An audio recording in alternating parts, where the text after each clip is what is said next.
When Sam Frere comes walking out of the media room past you, you know something went either really, really good or really, really bad. Somebody asked a question to the three of them.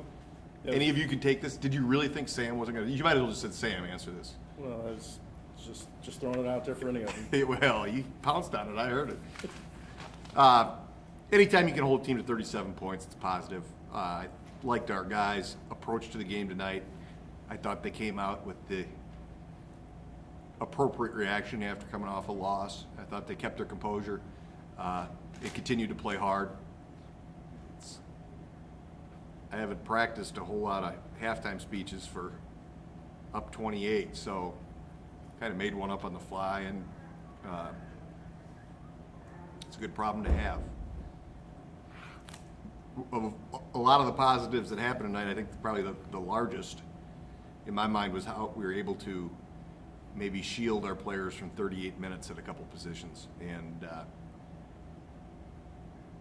while it may have made for a kind of a wild and woolly 8 last minutes, I know that the players that got the chance to go over there and get some rest have come full circle in their lives. It used to be, play me more, play me more. Now it's, hey, you can take me out whenever you want. We'll be okay. So it's kind of cool. Any questions? Early reaction from Kevin's return. What'd you think? 15 points, 15 minutes. I'd say that's pretty strong. But more importantly, with him, well, first of all, how do you not dunk that one if you're Kevin? I mean, come on. But I think he's learning to trust that leg a little bit still. But most importantly, he didn't report any pain after the game or during the game. That's a really good sign.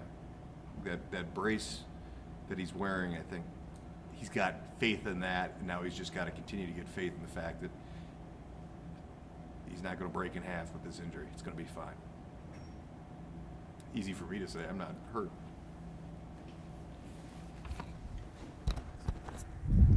Coach, you've been running, 7-man rotations the last 2 games with Kevin out. So with Kevin back, what kind of versatility does that give you just, in your lineup combinations? Yeah, it's been, you don't live in fear of foul trouble. We've gotten to be pretty good at not fouling lately. We only fouled 8 times tonight. So I haven't had to be up against that during this stretch of games where we were extremely thin with 7 guys.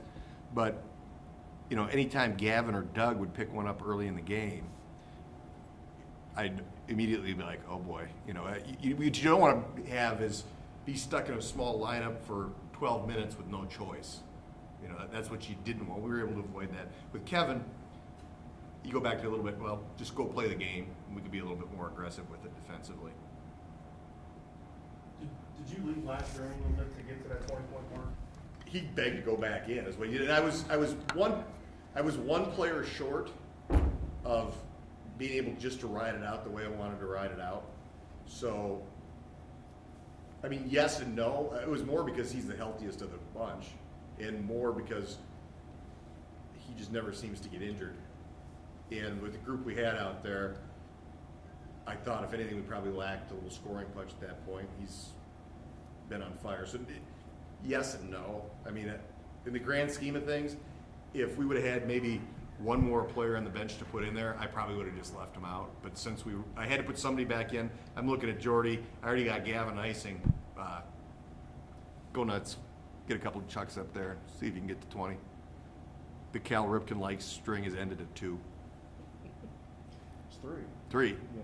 Well, boy, now it's not like he didn't have a layup. My goodness. Got no one to blame but himself on that. Mike's also, it's a perfect example of, that's a guy that sees that he's got so much college basketball left to play in him, and he wants to be out there every day.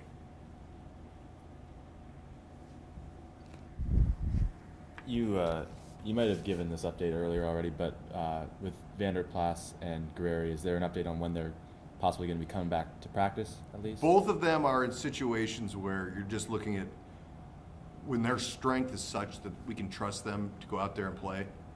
They'll be returning to practice, and then it's they're through the injury part of it now. They're just getting their muscles that they weren't able to use during their injury back to a level that we can put them out there without worrying about further injury to something else. I would guess in the next couple weeks, they'll see themselves return to practice, and it's much like we're doing with Jason right now. Jason's been working out and running for 3 days here, and on Monday, if he's pain-free, we're gonna try to go live with him a little bit to see how that looks. And then I guess just. But if at any point with Jason and with any of those guys, if you have a setback, it could push it back a week. It could. I can't guarantee that. I think reading the room, I think it would be tough to keep any of them from getting back as quickly as possible. They're all pretty strong-minded that they're done with sitting on the sideline during practice. Just with Kevin tonight, was there any moments? I mean, he hit the floor a couple times. Any moments where you thought maybe he was at risk of? No, I know what the injury is. I'm very comfortable with. I don't listen. I like these guys. I don't want to put them in harm's way, and I listen to doctors, and the doctors. I even checked in with the doctor and Annika at halftime, saying, what do you think we should do with them this half? And with his injury, it's just a pain as tolerated thing, and he was reporting no pain. Some of me wanted to see him fly around and hit the floor a little bit, so that you can't gain that confidence unless you expose yourself a little bit. And he passed with flying colors tonight. I got to get him more touches, right? You said you didn't have a halftime speech ready for a 28-point lead, but what do you tell your team as you're up, 28 and 30 and 40? What do you tell those guys to just stay on the road? I try to just keep it very real with them, in that, guys, we haven't had a lot of reps in practice lately, and we've got to take advantage of every live situation we get and apply that to getting better.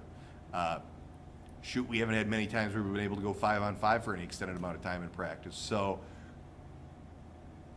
I just, to me, it was easy to keep them locked in that way, and they bought into that. They were like, okay, we get it. There's still things we can work on here, including screen and roll D coverage, which got markedly better tonight from the Iona game.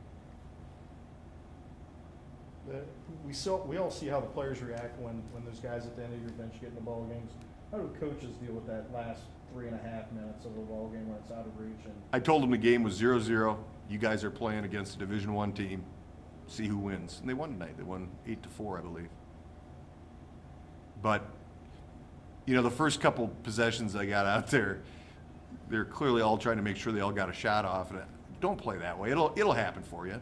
I mean, Sam's 3 came off good ball movement. That's just play like we play. I've been in that situation far too many times in my life, and I know how it can deteriorate quickly.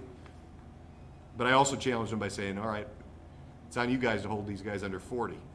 And when they came to that last time out, they were, no more buckets, no more buckets. So I relate well to those guys, because I am was one. That's why I never sit on the bench during the game. I sat enough when I played. Anything else? Coach Ryan had the shackles on me. I could have been a monster, Coach, if you're watching out there. Just kidding, it went okay.